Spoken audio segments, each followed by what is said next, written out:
പെണ്ണുങ്ങൾ പഠിച്ചിട്ടെന്തിനാ, കല്യാണം കഴിഞ്ഞ് വീട്ടുകാരൻ നോക്കിയാൽ മതി. അമ്മായിയുടെ വാക്കുകൾ കരമനയിലെ പഴയ വീട്ടിൽ മുഴങ്ങിയപ്പോൾ രമ്യയുടെ മനസ്സ് ഒന്ന് കനത്തു. 18കാരിയായ രമ്യ ഒരു കാലത്ത് ഗ്രാമത്തിലെ സ്കൂളിൽ കവിതകളും കഥകളും എഴുതി എല്ലാവരെയും വിസ്മയിപ്പിച്ചവൾ. അവളുടെ നോട്ട്ബുക്കിൽ പുഴയുടെ മർമ്മരം, കാട്ടുപക്ഷികളുടെ പാട്ട്, സ്വപ്നങ്ങളുടെ നിറങ്ങൾ എന്നിവ ജീവനോടെ നിന്നു.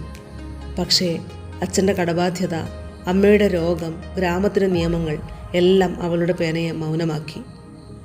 രാത്രികളിൽ പുഴയോരത്തെ പാറപ്പുറത്തിരുന്ന് രമ്യ ആകാശത്തേക്ക് നോക്കി. എൻ്റെ സ്വപ്നങ്ങളിലേക്ക് പറക്കാൻ വിടാതെ എന്നെ പിറകോട്ട് വലിക്കുന്നത് എന്താണ്? അവൾ സ്വയം ചോദിച്ചു. ആളുകളുടെ വിധിയെഴുത്ത്, പരാജയത്തിൻ്റെ ഭയം, അതോ എൻ്റെ ശബ്ദം ലോകം കേൾക്കില്ലെന്ന ചിന്ത? ഒരു ദിവസം പഞ്ചായത്ത് ഓഫീസിന് മുന്നിൽ ഒരു പോസ്റ്റർ കണ്ടു. യുവതി യുവാക്കൾക്കായി കഥാകൃത്ത് പരിശീലന ക്യാമ്പ്. തിരുവനന്തപുരത്ത് പ്രശസ്ത എഴുത്തുകാരി നയിക്കുന്ന ശില്പശാല.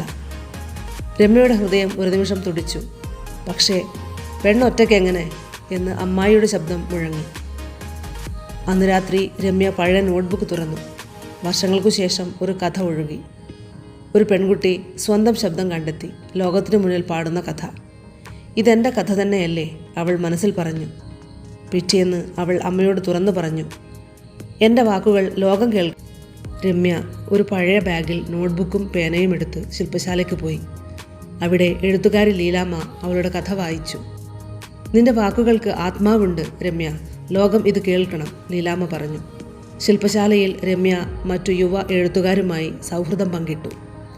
അവളുടെ ആദ്യ കഥ ഒരു പ്രാദേശിക മാസികയിൽ പ്രസിദ്ധീകരിച്ചപ്പോൾ ഗ്രാമം മുഴുവൻ അവളെ അഭിനന്ദിച്ചു.